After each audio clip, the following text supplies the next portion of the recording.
नमस्ते दोस्तों, सत्ता और समाज के किस्सों में आपका स्वागत है। साथियों, संविधान निर्माण समिति की श्रृंखला में आज हम बात करेंगे आज़ादी के ऐसे महानायक की जिन्होंने हमेशा ही गरीबों, किसानों, मजदूरों की लड़ाई लड़ी, जिन्होंने देश की आज़ादी की लड़ाई के लिए अपना सब कुछ न्यौछावर कर दिया, जिन्होंने संविधान निर्माण समिति में भी अपना अहम योगदान दिया।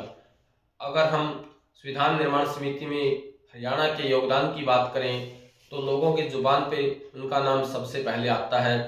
हम बात कर रहे हैं जाने माने समाज सेवी, एक क्रांतिकारी और संविधान निर्माता चौधरी रणवीर सिंह हुड्डा की। चौधरी रणवीर सिंह हुड्डा का जन्म 26 नवंबर 1914 को रोहतक जिले के सांगी गांव में हुआ, जो आज हरियाणा में आता है। उस समय ये पंजाब का हिस्सा था। इनके पिता चौधरी मातूराम अक्षेत्र के जाने माने समाज सेवी और आर्य समाजी थे। जब संयुक्त पंजाब में 7 लोगों ने जनेऊ धारण किया था तो उस समय खाप पंचायतें इकट्ठा हुई थी और मातूराम से आग्रह किया कि वे मातूराम, ये जनेऊ तो ब्राह्मणों का काम है, आप इस जनेऊ को उतार दीजिए।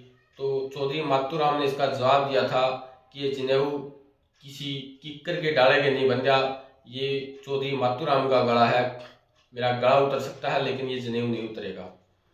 जब पंडित मोतीलाल नेहरू ने स्वराज पार्टी का गठन किया था तो उस समय भी चौधरी मातूराम 1923 में सांसद बने थे और उन्हीं के बेटे श्री रणवीर सिंह हुड्डा की, जिसकी हम बात कर रहे हैं, इन्होंने अपनी प्राइमरी की पढ़ाई गांव के प्राथमिक स्कूल से पास की। उसके बाद ये गुरुकुल भैंसवाल चले गए और वहां से इन्होंने 10वीं की परीक्षा पास की। उस भैंसवाल गुरुकुल को उस समय में भगत फूल सिंह, जो उस समय के जाने माने आर्य समाजी थे, वो संचालित कर रहे थे और इन्होंने आज़ादी की प्रेरणा गुरुकुल और आर्य समाज के विचारों से मिली।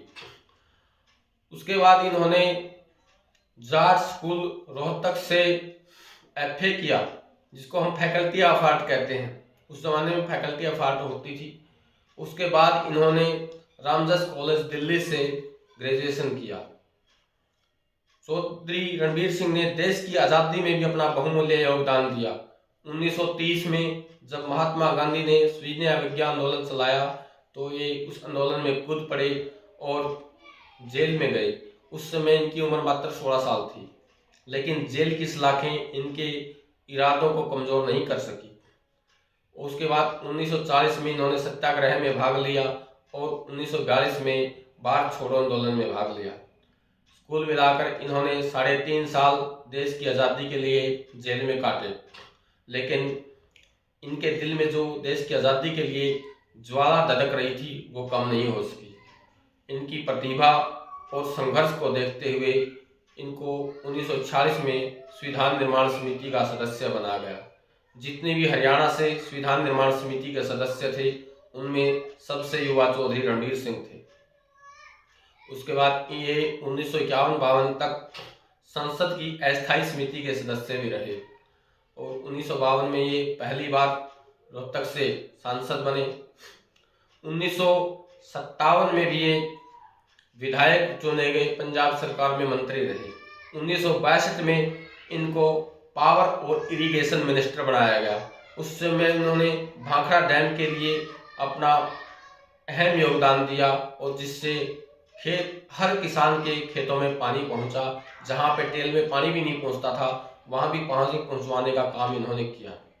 1966 में जब हरियाणा अलग हो गया तो पंडित भगवत दयाल शर्मा की सरकार में ये लोक निर्माण मंत्री बने और जब 67 में दोबारा कैबिनेट का गठन हुआ तो उस समय अस्थायी सरकार रही। उस समय इनको पद नहीं लिया, इन्होंने कोई भी पद नहीं लिया। उसके बाद 1968 में भी बंसीलाल की सरकार में इनको मंत्री बनाया गया। उसके बाद ये इंदिरा गांधी की सरकार में केंद्र में मंत्री भी रहे। इस प्रकार उसके बाद चौधरी रणवीर सिंह के नाम एक अहम रिकॉर्ड है जो कि Limca book of world record में दर्ज है। ये पूरे देश में अकेले व्यक्ति थे जो 7 सभाओं के सदस्य रहे, 7 सदनों में ये बैठे। इनके अलावा कोई भी इतने पदों पर नहीं रहा। तो ये रिकॉर्ड इन्हीं के नाम है पूरे देश में। और इनके बेटे चौधरी भूपेंद्र सिंह हुड्डा हरियाणा के 2 बार मुख्यमंत्री रहे और 3 बार उन्होंने देश के पूर्व प्रधानमंत्री चौधरी देवीलाल को हराया और 4 बार वो सांसद भी रहे, कई बार विधायक भी रहे। उनके बेटे दीपेंद्र सिंह हुड्डा भी इस समय राज्यसभा के सदस्य हैं और चौधरी भूपेंद्र सिंह की हुड्डा की गिनती देश के दिग्गज नेताओं में आती है। इसके पीछे चौधरी रणबीर सिंह का जो अपनी पहचान समाज में बनाई थी, देश की राजनीति में बनाई थी, उनका अहम योगदान रहा। दोस्तों, चौधरी रणबीर सिंह का जीवन हमें सिखाता है, जिन अधिकारों की हम बात करते हैं तो हमें उन लोगों को भी याद रखना चाहिए जिन्होंने हमको ये अधिकार दिलवाए। अगर आज़ादी की हम बात करते हैं तो हमें उन लोगों को याद रखना चाहिए जिन्होंने हमें आज़ादी दिलवाई। और अपने हकों की बात करते हैं, लोकतंत्र की बात करते हैं, तो हमें उन लोगों को याद रखना चाहिए जिन्होंने संविधान निर्माण में अपना बहुमूल्य योगदान देकर इतना अच्छा दुनिया का सबसे बड़ा संविधान बनाया और हमें आज़ादी से जीने का हक दिलाया। तो रणबीर सिंह जी ऐसी ही महान शख्सियत थे। ये थी उनकी कहानी। अगर आपको मेरा चैनल पसंद आया हो तो इसको लाइक, शेयर और